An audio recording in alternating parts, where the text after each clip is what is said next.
Selamat datang di channel saya. Di kesempatan video kali ini saya ingin sharing cerita tentang Beppo ini yang kemarin tuh sempat rewel di bagian mesin, di blok mesinnya. Dan sebelum saya tahu kalau rewelnya di blok mesin itu, si Beppo ini saya pakai jalan jauh dan itu ngebut, dan waktu tahu ada suara kasar itu sudah saya cek bagian CVT sudah saya servis, saya bersihkan, ganti roller juga. Habis cek roller itu tes gitu ya, kok suaranya tuh makin kasar. Nah, makin kasar, saya cek bagian knalpot, lehernya itu masih apakah ada celah gitu atau apa ya, dia lecet gitu ya. Ternyata nggak ada. Udah cari di YouTube tuh ada yang ngecek bagian kipas, kalau kipasnya itu kalau oblak atau geser-geser tuh juga bisa muncul bunyi. Nah, setelah saya cek lagi di kipas juga nggak ada masalah, dan saya pikir waduh, ini mungkin di bagian mesin atau bagian box mesin itu yang di seker piston, leher piston atau ya bagian kompresi lah. Nah, saya takutkan tuh di bagian itu ada masalah gitu ya, karena dipakai perjalanan jauh dan itu ngebut terus panas, kepala pistonnya tuh penyok atau apa ya, aus gitu ya, keausan, lecet dan jadinya timbul suara kasar. Dan sebelum saya belum berani bongkar yang sebelah sana ya. Itu saya lihat lagi channel lain, video lain, itu ada yang bongkar bagian throttle body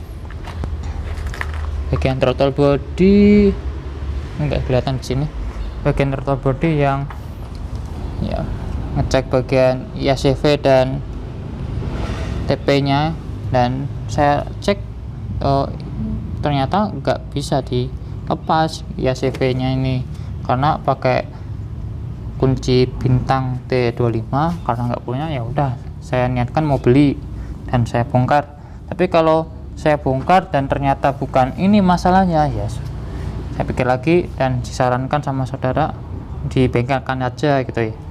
Oh ya udah, dibengkelkan aja daripada berempet kemana-mana rusaknya gitu ya, karena human error, karena kitanya sendiri asal-asalan servisnya gitu ya. Ya udah, dibengkelkan aja.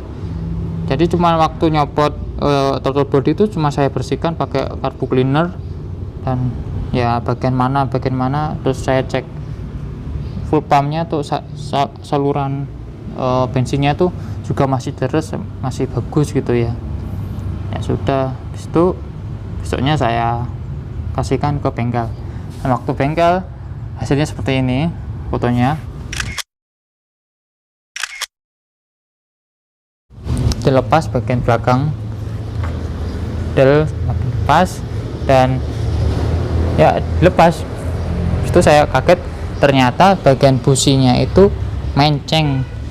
Waktu balik ke rumah itu saya cek busi gitu ya, dan waktu cek busi itu cuman ngecek aja, dan waktu pemasangan balik itu, ini businya, busi bris, waktu masang balik lagi itu ke tempatnya tuh kayaknya ini miring, dan miringnya tuh sangat nggak kelihatan gitu loh. Jadi harusnya gini ya, seret miring kan nih posisinya itu, ini set miring gini set. Dan itu ternyata agak gini ya atau gimana gitu ya, terus dipaksain beratnya. Nah, terus timbul suara kasar. Sebelum kasar tuh masih kayak ganggu sik, terus lama kelamaan kok kompresinya tuh stasionernya hampir gak kena stasioner dan gampang mati. Akhirnya ya udah cek sama montirnya sama mekaniknya tuh dibenerin pakai masih busi ini, jadi dibenerin, dilurusin yang dimenceng gini atau gimana itu, katanya menceng, dilurusin lagi pakai busi ini, dan itu masih belum bisa lamsam atau bunyinya tuh masih kasar. Akhirnya diganti pakai busi yang biasa, busi yang 15 ribuan lah nggak tahu tuh, belum saya cek tuh businya apa. Dan dulu sempat saudara saya tuh pakai iridium NGK yang ini harganya 100.000, dia pakai di Vario Karbu juga kurang cocok karena gampang gemuk gitu, gampang kotor sini.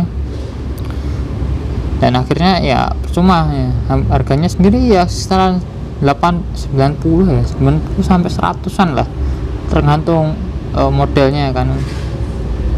Modelnya kan ada yang panjang, ada yang pendek bagian sini, seperti itu.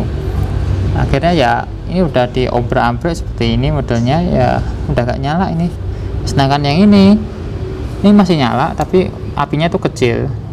Dan ini nggak tahu nanti ya, mungkin saya bongkar atau modifikasi atau dinyalain kembali terus dipasang ke motor lain kalau masih bisa oke. Dan ini dipakai ke motor mana, motor Vario Tekno 110 yang masih karbu itu. Ini juga nggak bisa stasioner, jadi apinya tuh sangat kecil, jadi kayak pengapiannya tuh kayak kurang. Ya udah akhirnya nggak dipakai ini, kayaknya cuman buat pajangan koleksi aja gitu. Dan saudara saya sendiri juga pernah ngalamin kalau masang kop businya itu kurang kencang, kurang gitu pokoknya. Dan akhirnya ya enggak, bagian sininya tuh rusak gitu ya, bikin kompresinya tuh enggak bagus, enggak optimal jadinya. Jadi gitu aja, masalah sepele ya, dan masalah sepele cuman busi ya, masangnya menceng gitu bisa fatal ke blok mesin ya. Saya kiranya tuh malah pala pistonnya tuh apa gitu ya tadi itu, dan ternyata cuman busi ya, sepele banget. Tapi kalau diterusin ya mungkin bisa kena itu, turun mesin beneran. Kayak gitu aja video kali ini. Like aja kalau informasinya sangat membantu, dislike aja kalau dirasa membosankan, dan jangan lupa di subscribe. Oke, gitu aja, sampai jumpa di video selanjutnya. Yuk.